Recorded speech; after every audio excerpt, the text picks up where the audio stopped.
Харвардын их сургуулийн профессор Жозеф Nye 1990 онд хэвлүүлсэн Bound to Lead: The Changing Nature of American Power номондоо хүссэн үр дүн зорилготой хүрэхийн тулд бусдын зам байдал нөлөөлөх чадвар бол зөөлөн хүч хэмээн энэхүү ойлголтыг анх тодорхойлжээ. Харин 2004 онд гаргасан Soft Power: The Means to Success in World Politics номондоо хатуу хүч нь материалын урамшуулал эсвэл айлган сүрдүүлэхтэр тулгуурладаг бол зөөлөн хүч нь бусдыг сонголт хийхэд хүргэх чадвар гэж тодорхойлжээ.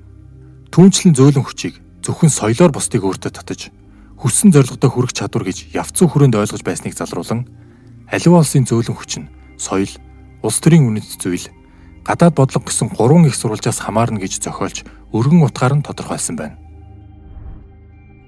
Азийн орнуудаас анх удаа аж үйлдвэржиж эдийн засгийн их гүрэн болсон Япон улсын эдийн засаг 1960-аад оноос эрчимтэй хөгжиж Өмнөд Солонгос, Тайвань, Хонконг, Сингапур зэрэг орнууд тус улсын хөгжлийн нисч буй галуунуудын загвараар 1960-аас 90-ад оны хооронд асар хурдцтай хөгжиж чадсан юм.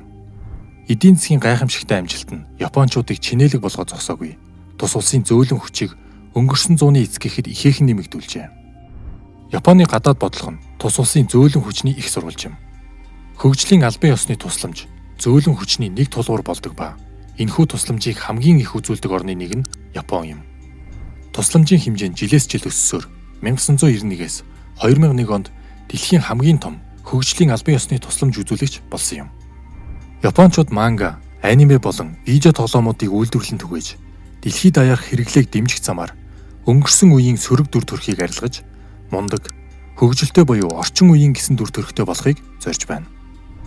Японы pop соёлын бусад элемент, ялангуяа телевизийн олон ангит кинонууд нь илүү илгэсэг зөөлөн Японы шин төрхийг бий болгох замаар дайны үеийн сөрөг дүр төрхийг зөөлрүүлэхэд чухал үүрэгтэй. Хятад улстай холбоотойгоор Японы гадаад хэргийн сайд асан Таро Асо манга аниме бол хүмүүсийн зүрх сэтгэлд хүрэх зам юм гэж 2006 онд хэлж байв. Дэлхийд 2 дохиж бүр зарим үзүүлэлтээр тэргүүлэгч Хятад улсын эдийн засаг Японыхоос даруй 5 дахин хурдан өсөж байна. ASEAN болон Зүүн Азийн чуулга уулзалт зэрэг бүс нутгийн олон талт механизмд идэвхтэй оролцох болсон нь Хятад улсын гадаад бодлогын амжилтын нэг болж байна.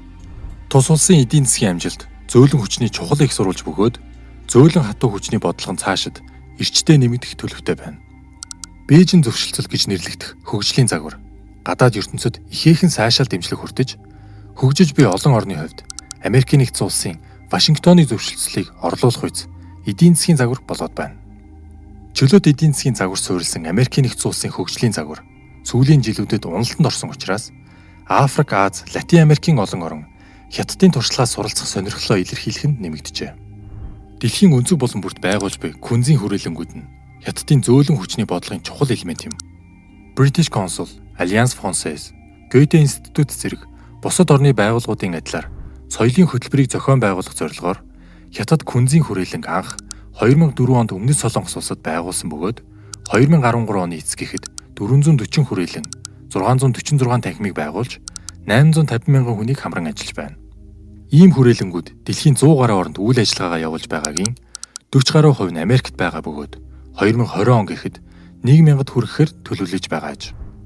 Энэхүү хүрээлэнгийн төсөв жил бүр нэмэгдэж 2013 онд 278 сая $, зарцуулсан нь 2006 оныхтай харьцуулахад 6 дахин их юм. Хятадын засгийн газар CCTV зэрэг мэдээллийн агентлагын чадварыг нэмэгдүүлж 2008 оны Олимпийн тоглолт, Шанхай Экспо зэрэг томоохон арга хэмжээг зохион байгуулахад олон тэрбум $, зарцуулсан. Түүнчлэн дэлхийн улс орнуудын төрийн тэргүүнүүдийн дээд хэмжээний уулзалтыг зохион байгуулж, бүс нутгийн аюулгүй байдал, хөгжил цэцгэлтийг дэмжсэн форумуудыг санаачлан тогтмол зохион байгуулах болов. Цэрэг эдийн засгийн хувьд Америкийн нэгдсэн улс, Хятад, Японтой харьцуулахад доогуур боловч энэ өрсөлдөөнд шин тоглогч болсон Өмнөд Солонгос зөөлөн хүчний ихээхэн бололцоотой гэж Жозеф Nye онцолжээ. Солонгосын уламжлалт соёлын нөлөө бага бөгөөд нийтийн соёл нь тус улсын зөөлөн хүчний гол их сурвалж юм. Өмнөд Солонгос соёлын салбарыг шинэ зуунд тус улсын эдийн засгийн үйлдвэрлэлийн гол салбар байна гэж 1998 онд тодорхойлжээ.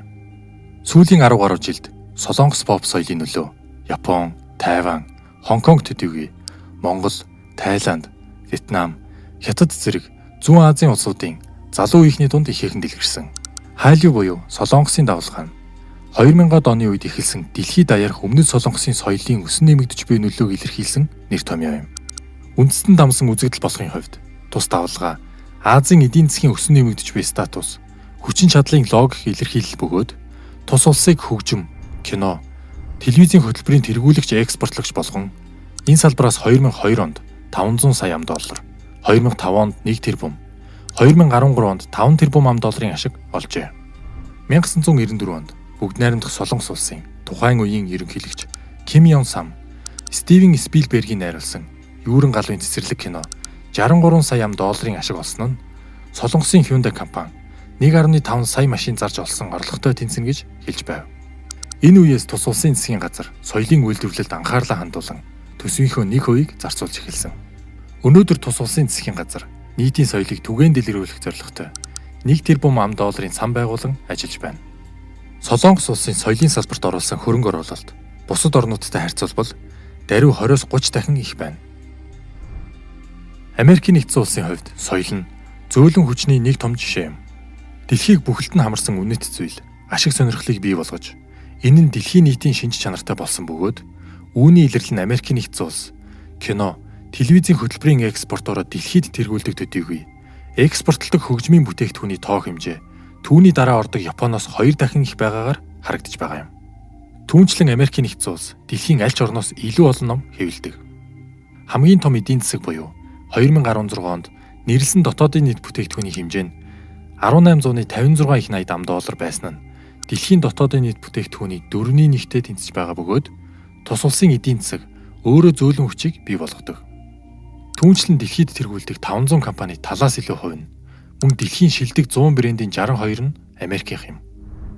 Зарим түүхэн тодорхой үед дэлхийн нийтээс Америкийн нэгдсэн улсын гадаад бодлого ихээхэн дэмжлэг хүлээж ирсний хамгийн том жишээ бол дэлхийн 2 дугаар дайны дараа нэгдсэн үндэсний байгууллагыг байгуулсан явдал юм. Үүний адилаар 1947 онд хэрэгжүүлж эхэлсэн Европыг сэргээн босгоход туслах зорилготой Маршалын төлөвлөгөө нь бусад улс оронд Америкийн нэгдсэн улсын гадаад бодлогыг эергээр харж үнэлэхэд чухал нөлөө үзүүлж байв. Мөн ардчлал хүний эрхийг дээдлэхэд чиглэсэн бодлого үйл ажиллагаа нь ихээхэн амжилт олж иржээ. Америкийн нэгдсэн улс зөөлөн хүчийг бий болгож улс орнуудын шийдвэр гаргах түвшинд нөлөөлж чадсан өөр нэг жишээ бол боловсролын солилцооны хөтөлбөрүүд юм.